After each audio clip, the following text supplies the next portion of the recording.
adik-adik, selamat hari Minggu semuanya. Tapi kayaknya minggu ini agak-agak spesial sih. Hari Minggunya tuh kayaknya siapa yang tahu 10 hari setelah Yesus naik ke surga tuh ada sebuah kejadian. Itu loh yang di atas kepalanya ada lidah-lidah api. Ada yang tahu nggak nih hari apa? Hari turunnya Roh Kudus, atau kita namanya hari Pentakosta. Jadi ibadah hari ini harusnya semua adik-adik yang ada di rumah itu lagi dipenuh-penuhinya Roh Kudus nih, karena Roh Kudus tuh turun dan kita percaya hari ini Roh Kudus turun dimanapun kita berada. Kita mau mulai ibadah kita mau angkat pujian saat pagi hari ku datang lagi.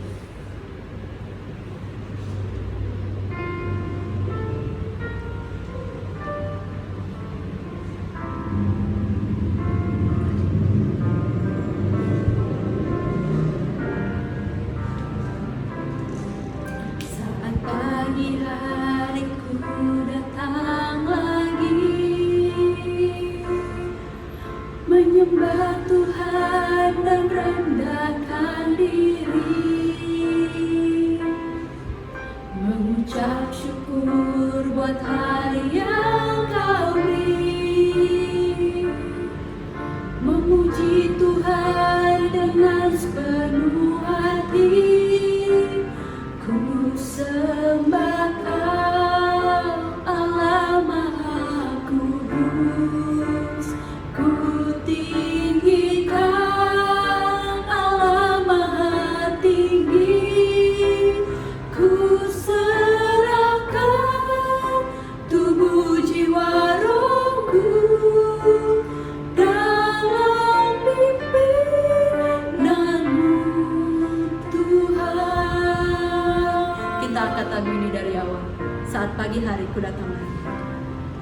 Saat pagi hari ku datang lagi,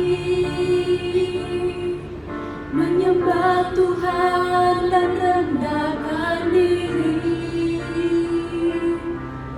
mengucap syukur buat hari yang Kau beri, memuji Tuhan dengan sepenuh hati. Ku sembah Kau, Allah Maha Kudus.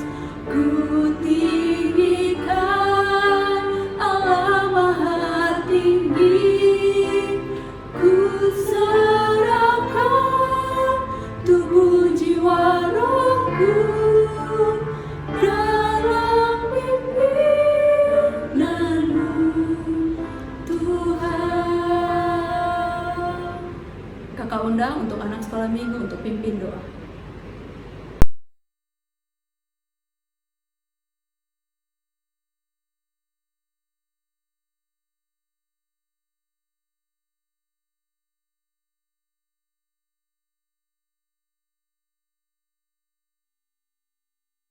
Oke adik-adik, udah semangat dong ya kita mau bangkit berdiri, kita mau agak-agak menari karena kan Roh Kudusnya udah penuh nih, kita udah penuh Roh Kudus sekarang. Kita mau mulai menari, kita mau angkat pujian Bila Roh Allah ada di dalam.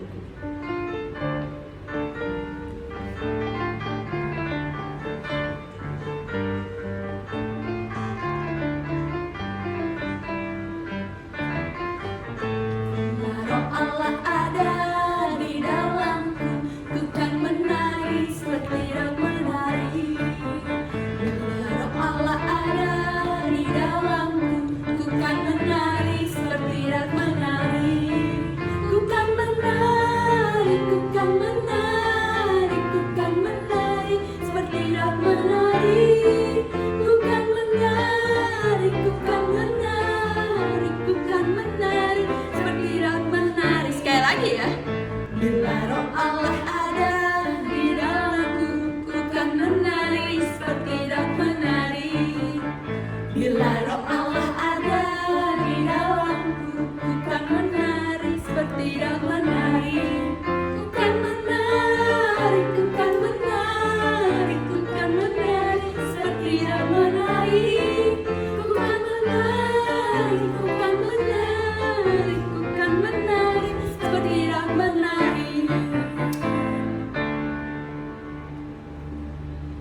Oke adik-adik, udah capek belum menarinya? Harusnya sih belum ya.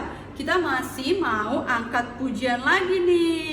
Kita mau angkat pujian lagu Bertemu Dalam Kasih-Nya. Oke, kita biarpun udah lama nih nggak ketemu, tapi kita bertemu kan dalam hadirat Tuhan lewat YouTube. Oke?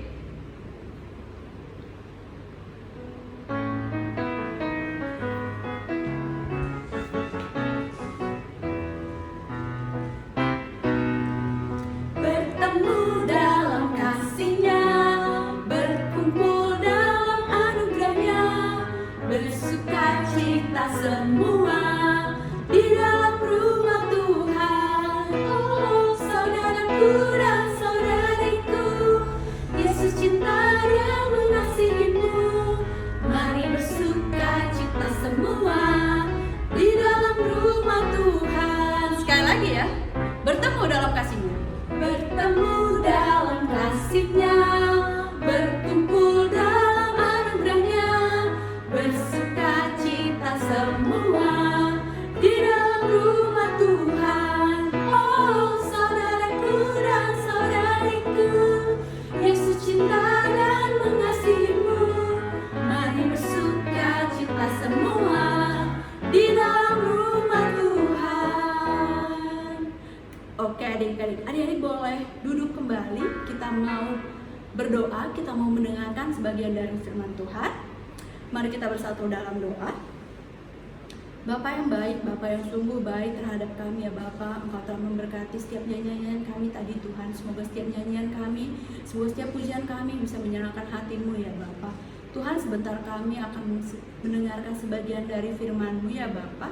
Berkati setiap hati kami, pikiran kami ya Bapa, agar setiap firman yang kami dengar bisa berbuah dan bertumbuh di hati kami ya Bapa. Berkati kakak sekolah minggu yang akan membagikan sebagian dari firman-Mu ya Bapa. Semoga setiap kebenaran-Mu saja yang terberitakan hari ini ya Yesus. Ampunilah segala dosa dan pelanggaran kami ya Bapa. Jika kami mendukakan hati-Mu, kami bercanda dalam menyanyikan pujian-Mu tadi. Terima kasih ya Tuhan. Amin. Shalom adik-adik.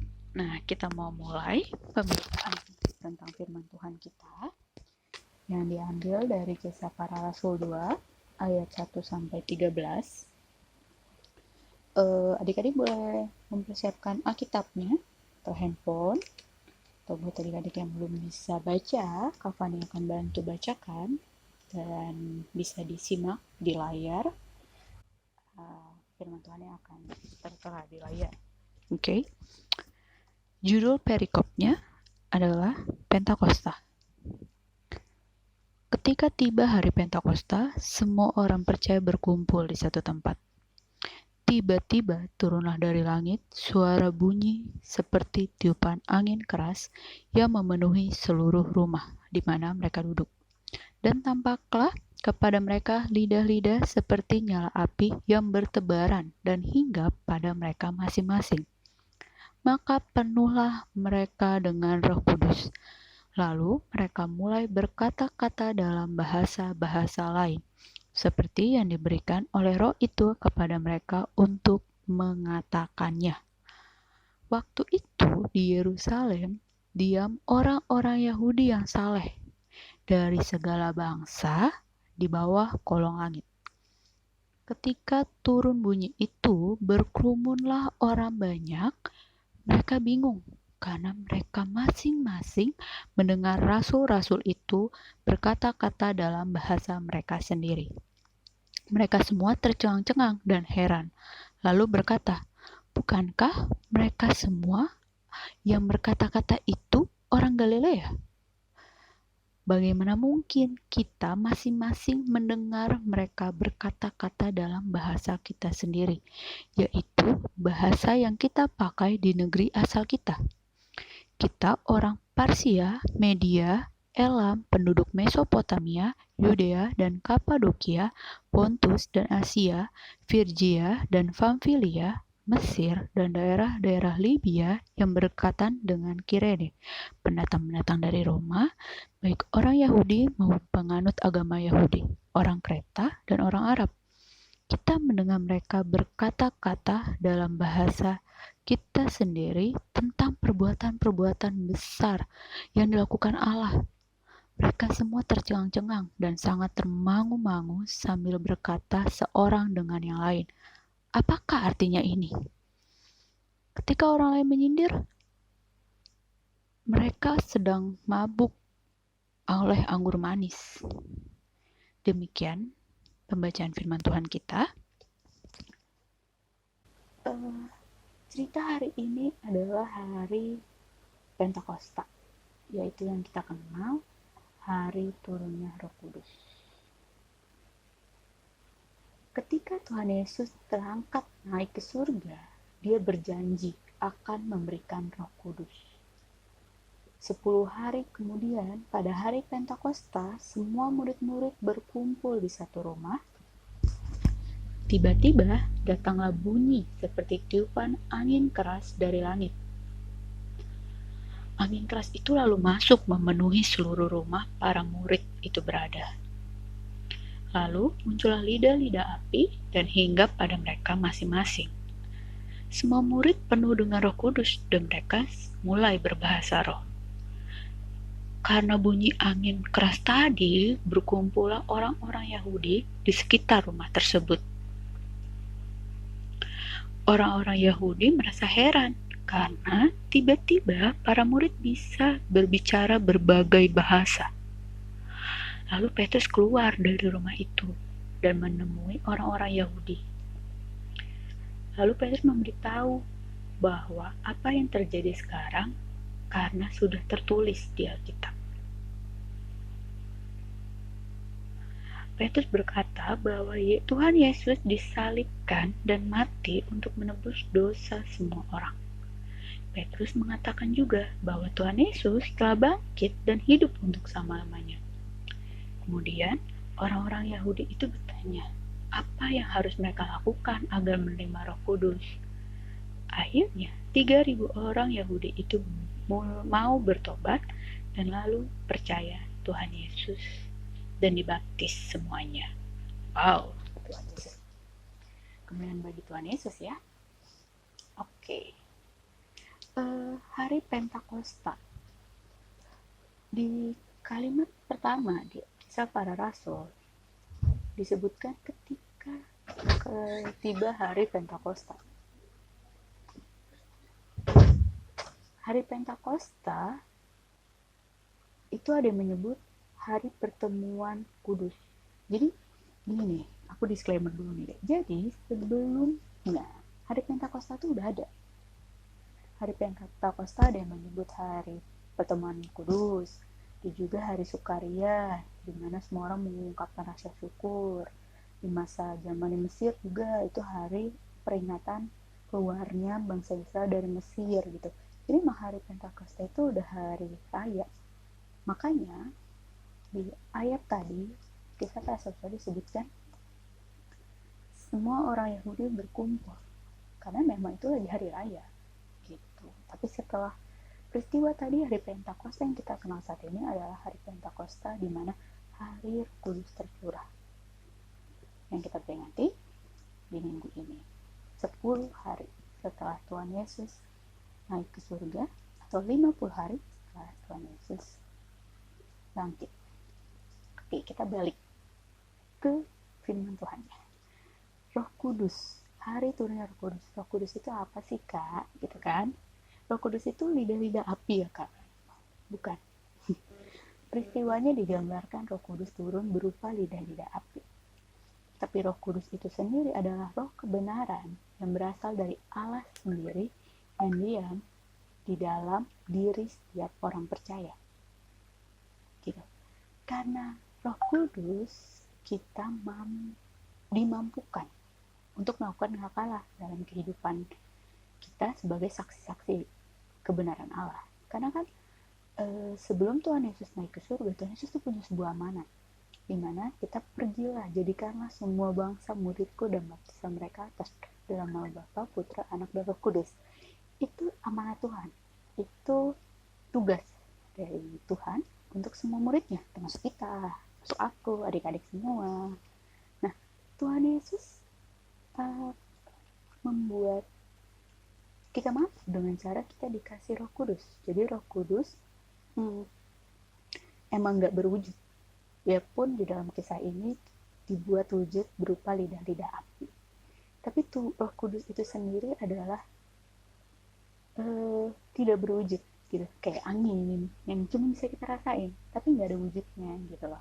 Kayak cahaya memang kelihatan terang, tapi tidak ada wujudnya gitu. Kayak bukan ada daging, beda sama anak. Kalau Tuhan Yesus turun berupa daging kayak manusia kita, tapi Roh Kudus sendiri adalah roh, tidak berwujud, tidak kan, tapi Roh Kudus memberikan kemampuan dalam diri kita untuk melakukan kehendak Bapa.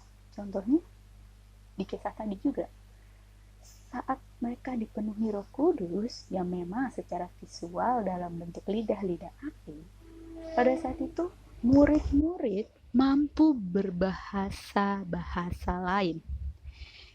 Saat itu kan lagi pertemuan bangsa Yahudi berkumpul dalam satu tempat, jadi banyak suku. Tadi ada di ayat 9 ya, ada beberapa beda sukunya, tapi murid-murid mampu untuk berkata-kata dalam bahasa lain dan mereka memahami apa arti bahasa-bahasa itu. Itulah kekuatan Roh Kudus gitu. Setiap murid dimampukan untuk berbahasa-bahasa lain, dan karena bantuan Roh Kudus lah setiap orang yang mendengarkan mereka berbicara itu memahami apa sih maksudnya gitu loh. Apa sih arti dari yang mereka ucapin, bukan sekedar ucapan panjang lebar tentang kebenaran Tuhan, tentang Tuhan Yesus naik ke surga, udah mati buat kita, mati mengalahkan maut, udah bangkit, udah menang. Bukan sekedar itu, tapi mereka memahami tentang Tuhan itu sendiri gitu. Nah, itu semua bukan karya murid-murid aja, tapi itu karya Roh Kudus, karya Tuhan dalam bentuk Roh Kudus. Murid-murid dimampukan. Nah, kita anak-anak Tuhan yang masa-masa kini nih, yang sekarang-sekarang ini juga bisa dipenuhi Roh Kudus dengan cara ya kita harus berdoa, minta Tuhan Yesus penuhi kita dengan Roh Kudus, penuhi kita penyertaannya dalam rupa Roh Kudus. Jadi kalau kita mau melakukan sesuatu, terus kita udah berdoa nih sama Tuhan biar Roh Kudus turun atas kita, setiap yang kita kerjakan untuk kebenaran, Tuhan Yesus akan mampukan. Contohnya gini, misalkan kita lagi mau ngelarang teman kita buat nyontek. Teman, jangan nyontek itu dosa. Misal gitu nih, kita udah ngomong nih, teman kita ngerti nggak sama ucapan kita? Ngerti, karena sama-sama menggunakan bahasa yang sama, bahasa Indonesia misalkan. Ngerti, kita ngomong, teman jangan nyontek, entah dosa. Nah, tapi temannya nggak berubah, tetap aja begitu. Coba kita berdoa sama Tuhan, kita mohon nih, Tuhan, aku pengen ngomong sama teman aku buat jangan nyontek lagi. Tolong Tuhan sertai ya, turunkan Roh Kudus dalam atas aku, agar apa yang aku ucapkan, teman aku pahami. Kita ngomong lagi nih, karena kita udah berdoa sama Tuhan, teman jangan nyontek, terdosa. Percayalah, pasti Tuhan akan membuat teman kita paham tujuan kita buat melarang dia nyontek bukan sekedar dosa, tapi itu bisa ngerugiin dia loh. Nanti dia jadi bodoh, mungkin kalau dia nyontek bisa dihukum guru, ntar orang tuanya marah-marah dia, bisa kayak gitu. Saat kita melakukan sesuatu sekecil apapun itu dan kita berdoa untuk penyertaan Roh Kudus atas yang kita lakukan, percaya deh, Tuhan akan sertai dan membuat semuanya berjalan sesuai kehendak Tuhan. Oke? Aku harap setiap dari kita, adik-adik, kakak-kakak, orang tua mungkin yang ikut mendengarkan, benar-benar mau selalu mengajak Roh Kudus dalam doanya, dan agar setiap permohonannya bertujuan untuk kemuliaan Tuhan. Terima kasih, sekian pemberitaan firman Tuhan. Sampai jumpa minggu depan. Oke adik-adik, gimana tadi firman Tuhannya? Kita tadi firman Tuhannya tentang Roh Kudus, oke? Nah sekarang kita mau meresponi firman Tuhan kita. Kita mau angkat pujian Anggur Baru Tercurah. Boleh loh bangkit berdiri, kayaknya lagunya agak semangat nih. Jadi aku undang pada bangkit berdiri ya. Nanti ada teksnya ditaruh sama kakaknya. Karena mungkin ini lagu baru. Roh Kudus tercurah di tempat ini, urapannya yang ajaib memulihkan umatnya. Roh Kudus tercurah bagi gerejanya, memalingkan umat pilihannya. Hari inilah harinya Tuhan, saat pembebasan tiba. Belenggu dosa telah dipatahkan, mari bersorak bagi Dia. Anggur baru tercurah, penuhi umatnya dengan sukacita. Minyak baru tercurah, urapi umatnya, nyata kuasanya.